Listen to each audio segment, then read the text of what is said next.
it doesn't always go in a straight line, and people think, oh, you're doing well because they see, oh, you've got a book out, oh, you're on Amazon, oh, you've done this, oh, you've done that. But behind the scenes, it's just as much of a struggle as it is for anyone else.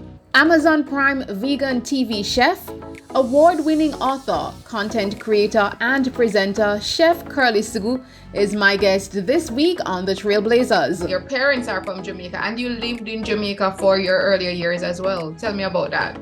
Yes, so my parents emigrated from Jamaica in the 50s and 60s. When I was age 5, my parents moved me and my sisters to Jamaica. And then when I was 10, they moved us back to the UK because they wanted. Opportunity doesn't always come packaged exactly as you want it. Stay tuned. The most prominent producer then in the industry tell Tony that he could not bust a female artist because failing is one thing.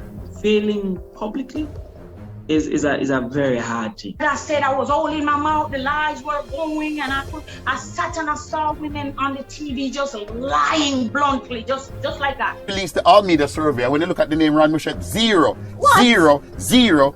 You know, I had to fend for myself at an early age. In fact, my mother became mentally ill when I was 9 years old. I sold everything and went to my wife and said, and she said to me, all right, no problem. She will back me. Just leave the house. From entertainers, politicians, business leaders, and more, The Trailblazers with Tamara McKayle on YouTube has it all. That I'm new to that. I did movies with Denzel Washington. Then I wrote Babs, and that's starring Halle Berry. You wrote Babs? I wrote Babs, Oh no! Subscribe now for a brand new year of inspiration and strategies to make it from the best of the best. Plus catch up on episodes you may have missed. It's The Trailblazers with Tamara McKayle on YouTube. So this week on The Trailblazers, I'm delighted to have Susan Kirlysue, otherwise called Kirlysue, an award-winning chef and author, speaker, and so much more in the United Kingdom, and she has Jamaican parents, Jamaican roots. We're going to go into her story because she has, as I mentioned in the preamble, she has a show that was on Amazon Prime, and she's doing a lot of things. All right, chef, welcome.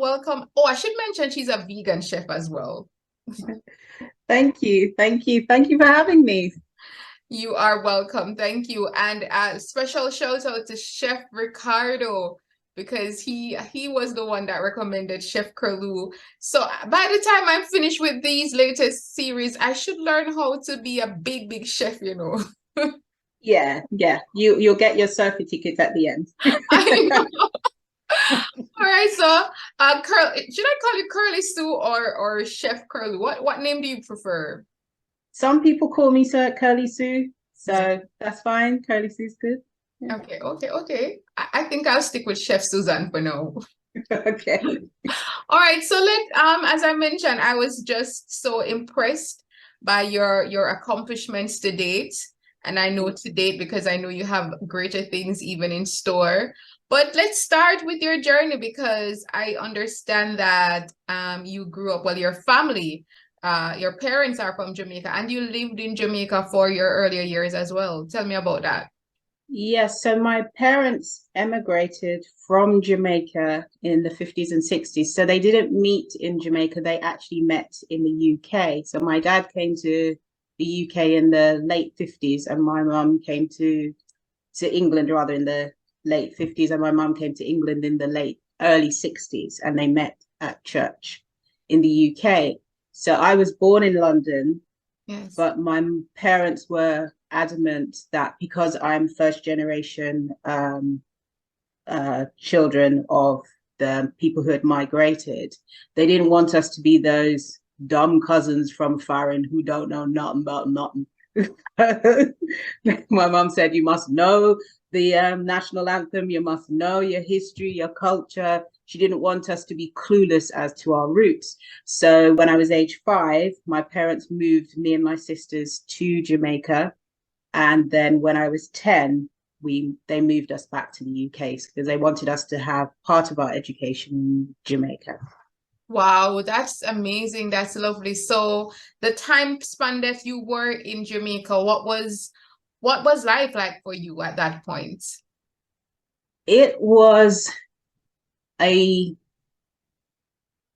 experience to start with, because at that time, a lot of the foods that you can now get in the UK, you couldn't get them then. So like when I went to Jamaica, that was the first time I tasted sweet potato.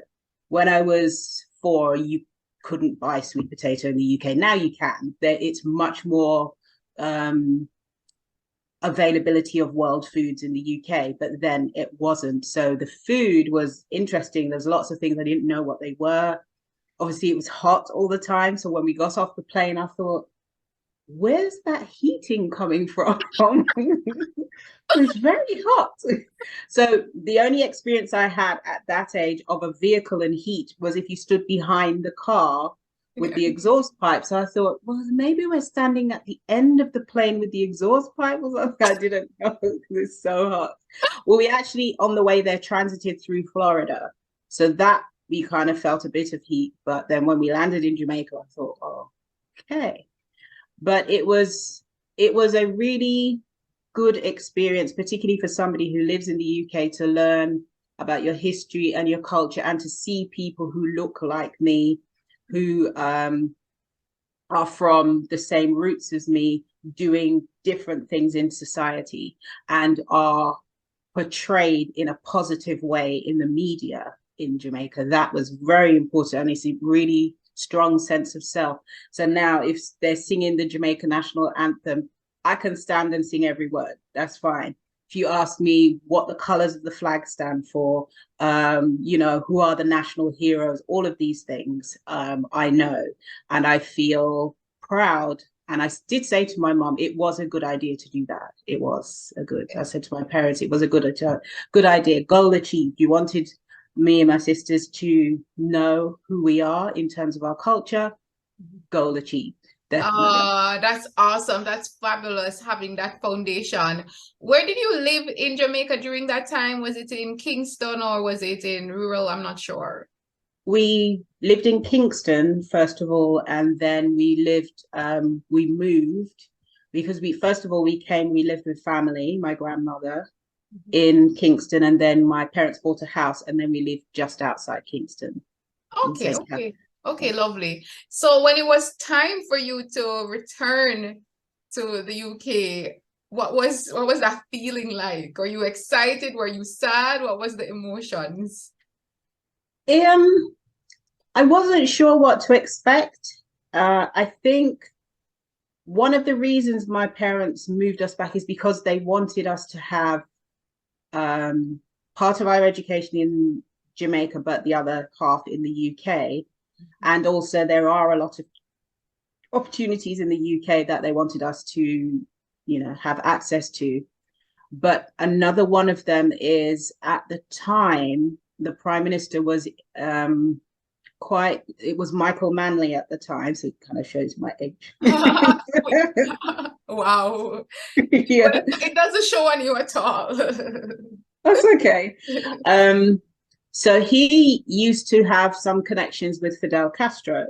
So my parents were kind of, well, that was the perception. But my parents were kind of a bit scared that, could Jamaica become communist? They don't know. They didn't know. And also they just thought, if we stay past a certain time, then it would kind of mess up our schooling. So they wanted us to move at a certain time so that we could be in the school for the right intake time and so forth. So it was kind of a bit daunting coming back to England, because when we came back, obviously our accent was not British. It was no. So to the British ear, when Jamaicans are quite well spoken, it sounds American. So people thought we were American. And when we said, no, I'm actually born here, they were kind of confused. And then they said, oh, we were living in Jamaica for a while. They didn't get it at all. Yeah. Wow, wow, wow. Okay, so having returned now to the United Kingdom, you started school, everything like that. Did you at any point ever experience any form of racism, or you've never experienced that? Unfortunately, experiencing racism in the UK is, as a person of color, is part of everyday life. The way in which it happens is not overt. It's just lots of little things and microaggressions and, little things that people say. Yes, there was a lot of racist things that have happened.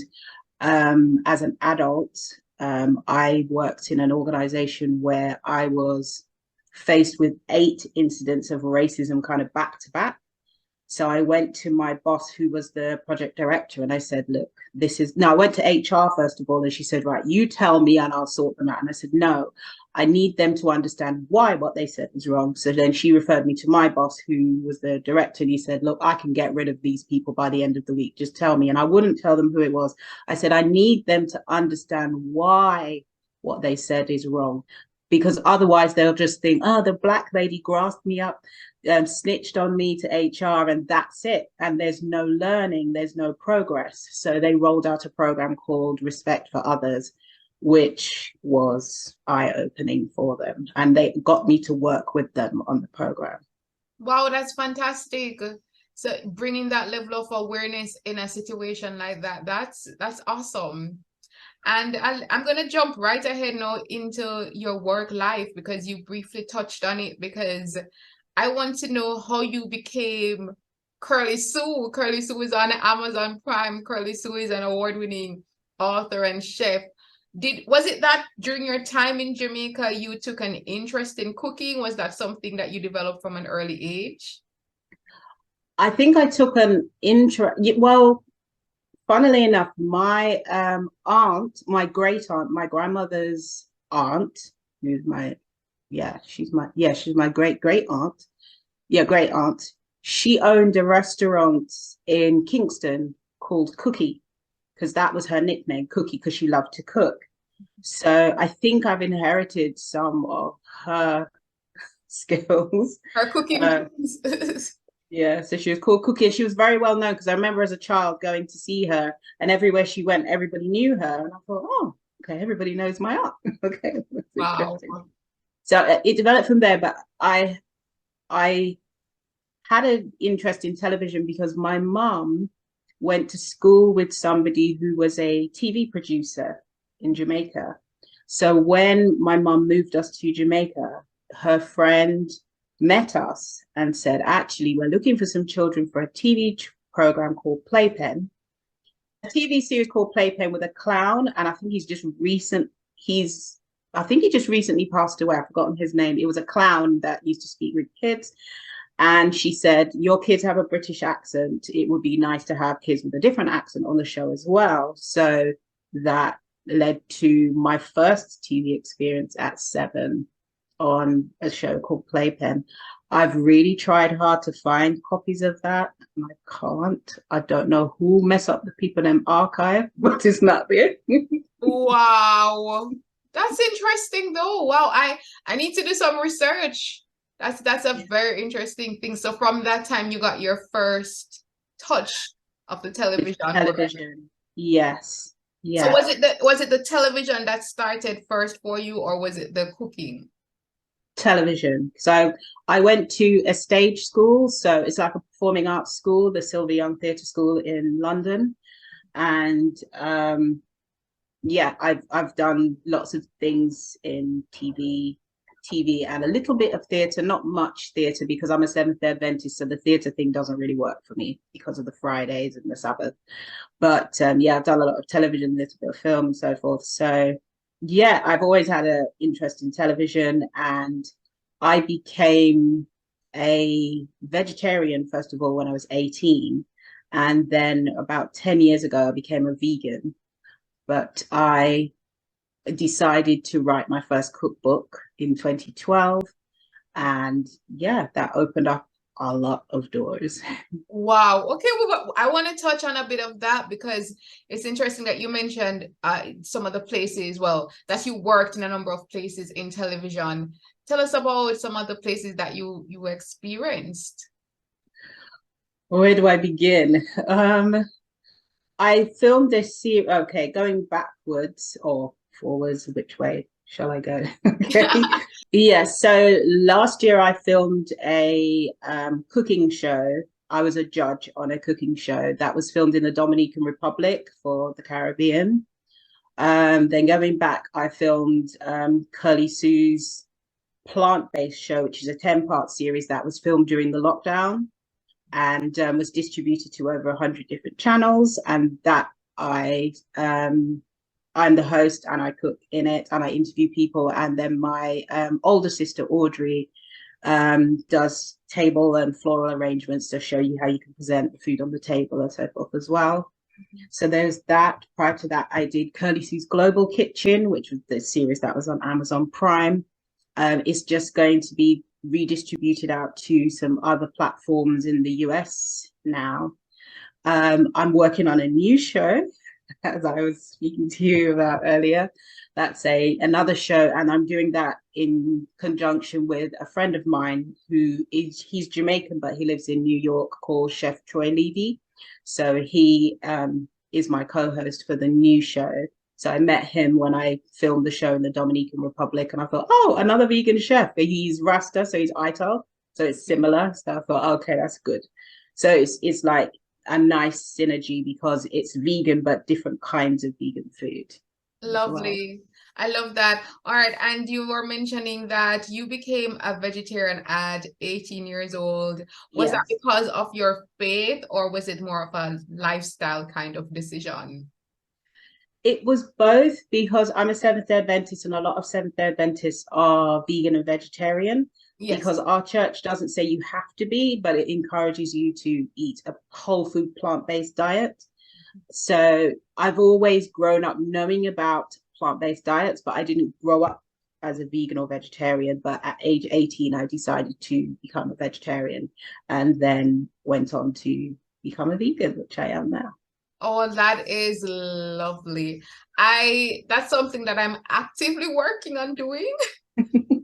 I'm serious, but I've been saying it for so long, and I've tried it before, and I literally, because my grandma was an Adventist as well, Seventh-day Adventist. Oh, yeah, okay. So she didn't eat a lot of meat, so it's something that I'm actively trying to work on. So yes, so I applaud you for doing it and doing it so long as well. All right, so touching now on in terms of the cooking show you mentioned, in terms of Amazon and that partnership where you are working on other projects, right? So at what point though did you realize that this was a money maker for you in terms of you being a vegan chef? Because I think, was it when you wrote that book? So how that happened, I was a news anchor for a little while in America. What? I'm a news anchor. I didn't know you were a news anchor. That's awesome. So you have a full life. Yeah, I try to keep myself busy. So while I was doing that, there was a channel that approached me called 3ABN, which is an Seventh-day Adventist channel. And they said, we'd like you to come and do some cooking shows because we're looking for people to come and do some. And at the time, I hadn't brought out the cookbook, and I said, I'll think about it, maybe. And then I wrote the cookbook, and I thought, a few years later, I'd written the cookbook, and then I thought, how can I promote this? And I thought, let me reach out to 3ABN. So I reached out to them and said, hi, do you remember me? You'd asked me to come and do some cooking shows. I've just written a cookbook. And they went, brilliant, get on a plane, come. And I've been filming shows for them for the past I think I've gone 6 times. So I'll go every year and film shows. I haven't for the past 2 years because of the COVID. They even called me during the pandemic and said, just in case the air corridors are open in the UK, can you come? I'm like, nope, government said we can't go anywhere. So they just basically say, whenever you want to come, just let us know. We'll send you some studio dates and you can come. That's fine. So that's how that started. So I think, yeah, that's the first TV cooking that I did was there, which was great. And then it just had a knock-on effect from there, basically. That is fantastic. Wow. So, and I love the segue from you being a news anchor, you know, presenting the news in front of, to now you're showcasing your creative side, something that you love, that you're also passionate about, that is also a part of your lifestyle. So what has the response over the years been like to the various projects and shows that you've done? Obviously, it's working well because you've won awards. Thank you. I see you've done your homework. Great. It's been going well. It's always a uphill struggle with these things, because I did an interview recently where I spoke about behind the scenes, what happens. Everybody sees the kind of glamorous show reel. Oh, I did this. Oh, I did that. But in this particular interview, I said, actually, when I did that, this is what happened. So I was in a show that didn't go the way it should have, the series, but the connections I made were invaluable. Brilliant. So it doesn't always go in a straight line, and people think, oh, you're doing well because I see, oh, you've got a book out, oh, you're on Amazon, oh, you've done this, oh, you've done that. But behind the scenes, it's just as much of a struggle as it is for anyone else. Just because I don't go on social media and go, oh, this happened, oh, that. Because nobody wants to hear you moaning and groaning. But if people speak to me, I'm quite open and honest and say, well, I tried this, that didn't work, but I tried that and that did work. Or I was on that show and it did really well, or I was on another show, it didn't do as well. So, you know, I try to be honest about it, because some people go, yes, I know, it's done really well, I'm so fortunate and everything's so brilliant and the money's so amazing and everything's just wonderful in my life. And I think, okay, sure it is. And I appreciate your authenticity in sharing that, because it was even just recently I was on social media and saw a former guest on the Trailblazers as well. She's a TV and radio personality here in Jamaica, and Empress. And I know her. Oh, you know Empress? Yeah. Wow, small world. Yeah. So Empress is like a veteran in the business then, and she was sharing that a lot of times people see the glamour and they don't know, you know, the behind the scenes and the disappointments and things like that. So that is so true. That's something that obviously me being in television as well would know. So I appreciate you sharing that, because it just goes to show that there's a lot of hard work, I would imagine, that you have to put into your days, right? Definitely. And not all opportunities turn out exactly how you want to. So I have a book for kids. It's just been published across the Caribbean. It's published in the UK and America and across the Caribbean, called Cooking with Kids. And I think it's in 20 different countries across the Caribbean. And to get this book deal, what happened is I have a presence on social media, and you know, I have a following, and one of the people following me is the person who brings you in to ask you if you would like to have a book deal. So I thought, oh wow, when they reached out, I thought, right, I'm gonna do this, I'm gonna do that, the book's gonna look like this, the book's gonna look like, oh yeah, this is amazing, wow, yay, I'm gonna make loads of money, I'm gonna buy another house. Yeah, right. That did not happen. So when I went in, I came with my pitch. Yes, I'd like to do this and that. And, oh, yes, I've got really lots of ideas. And they were like, okay, thank you for sharing your ideas, but we would like to pitch an idea to you. We were wondering if you would like to do a vegan cookbook for kids. And I thought, oh, okay. Wasn't expecting that. Yes. But then I thought, opportunity doesn't always come packaged exactly as you want it. And I thought, you know, even though I wasn't planning to do a cookbook for kids, I am not going to pass up the opportunity. So I said, yeah, sure, no problem, I can do that. And that's a profound quote that, as she just shared, opportunity doesn't always come packaged as you want it. I love that point. I love that point. That is so true. And that speaks to, as well, you having that sort of knack to know when to grasp at an opportunity then, because at the same time, you could have passed on it and said, well, it's not really what I wanted. So how crucial is it? And this is not only for persons in your field, whether television or in the world of cooking or social media, but just generally, how crucial is it for people to know when to grasp at opportunities and not to say no because it doesn't come in the package that you expect?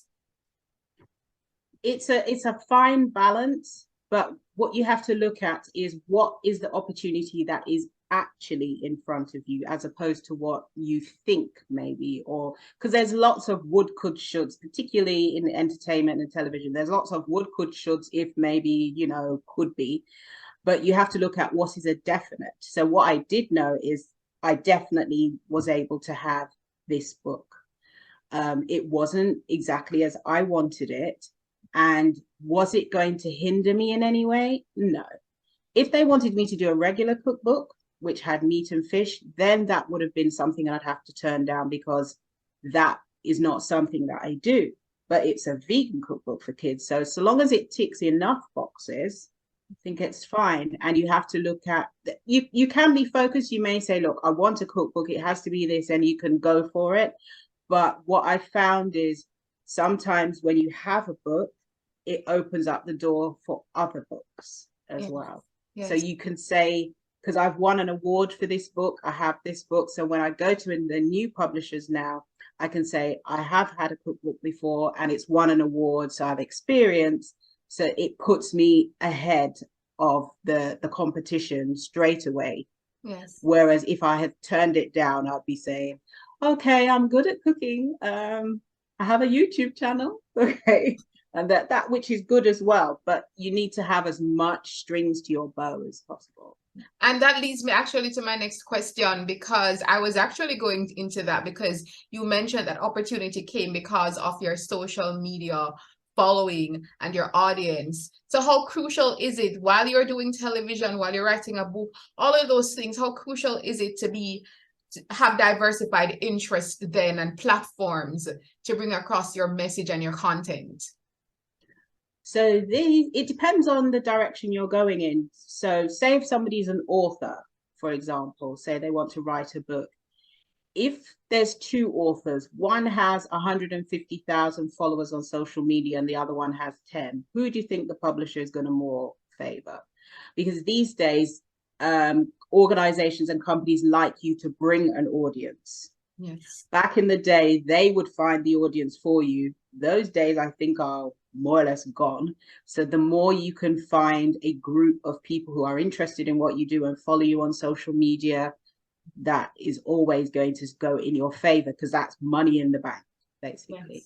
Yes, that is so true. That is so true. But at the same time, it shouldn't be a deterrent for those then who may not have the 150,000 yet, but it should be an encouragement for them to want to start, right? I don't have 150,000. You think my business? As far as I'm concerned, I have a presence and it's growing. That's it. Yes, that's the important thing, having the presence and making it count. All right, we are wrapping up. I can't believe the time is going away so quickly, because I've just been enjoying the conversation with you, Kirlysue, or I should say Chef Kirlysue. But what are some of your major life lessons that you'd want to share with trailblazers who are watching? Because here you are Jamaican British. We're claiming you as well, because you have Jamaican parents. That's right. And at the same time, you have been on these major platforms, Amazon Prime, that's a big deal. And traveling the world, sharing your message, being a speaker, being on TV, cooking, author, all of those wonderful things. What are some life lessons that you would want to impart to us?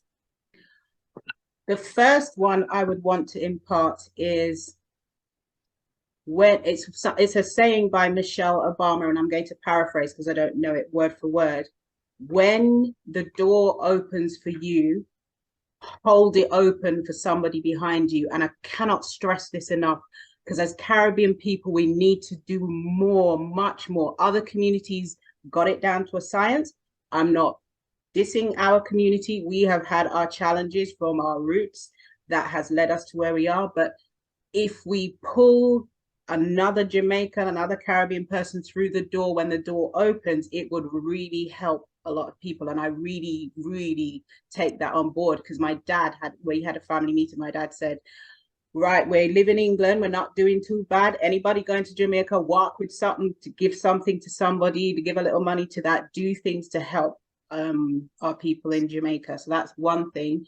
The other thing is, try to focus on you and don't measure yourself too much by other people, because you never know how they get there. Half the time people lie as to how they got there. They'll tell you, oh, I just happened to bump into somebody and they just thought I was perfect for this and that's how I got it. And lie is probably their aunt, or they'll tell some lie to get the job. Do not measure yourself to other people, because you never, ever know. Unless you have access to every single bank account and every single legal document to a person, you don't really know how successful or what resources they actually have. So try not to measure yourself to other people. And also, the final thing I would say is, if you're a believer in God, trust in God, do your best and he will do the rest. Because I have to tell you, now that I'm doing more stuff in television, I've had to say, Lord, just I leave it to you. I leave it to you. And I just have to try to live good and don't be bad mind. If somebody does well and I'm not doing as well, be happy for them. Even if you don't feel it, fix your face and go on like say you are. That's it. Thank you so much. I love the accent, by the way, coming out, especially the part when you were like, lie, them lie. Like, I love hearing that accent come out. Some profound lessons there. So we can look out quickly. Share with us your website where we can get your books, your social media, so our audience, we can check out some of your work. So I'm on Facebook, Twitter, Instagram, YouTube, LinkedIn, Pinterest as Kirlysue, spelled Kirly, Sue spelled Sue, Kirlysue's Kitchen. Please follow and say how you found me on social media. That would be really great. Yes. And let me see the books quickly, or you'll just have one with you. For Cooking with Kids, it's available through, if you're in the Caribbean, it's available through IADAPA, the Adventist Book and Bible House. And if you're in the UK, it's available by Life Source Bookstore or on my website, www.kirlysueskitchen.co.uk. Okay, because you do have 2 other books as well, right? Yes, I do. Yes. So you can also check out those 2 other books. They're also plant-based recipes, right? Yes. Yes. Those are on Amazon, those 2 that you mentioned. Okay, and those are on Amazon. So It has been a pleasure having Kirlysue. She's going to be back on Amazon Prime. So, I mean, most of us nowadays have Amazon. So make sure you get the Prime. So as soon as Chef is back on, we can watch her series and we can continue to watch her representing and shining. It has been a pleasure.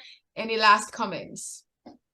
Thank you so much for having me, and thank you. And, hope to see you again soon. And when I'm in Jamaica, I'll come look you up. Oh, certainly. I can't wait. Thank you so much, Chef Kirlysue. It has been a pleasure. Thank you. Thank you. Thank you so much. I'm Tamara McKayle, a television and radio presenter, producer, communication specialist, and of course, producer and host of the Trailblazers series.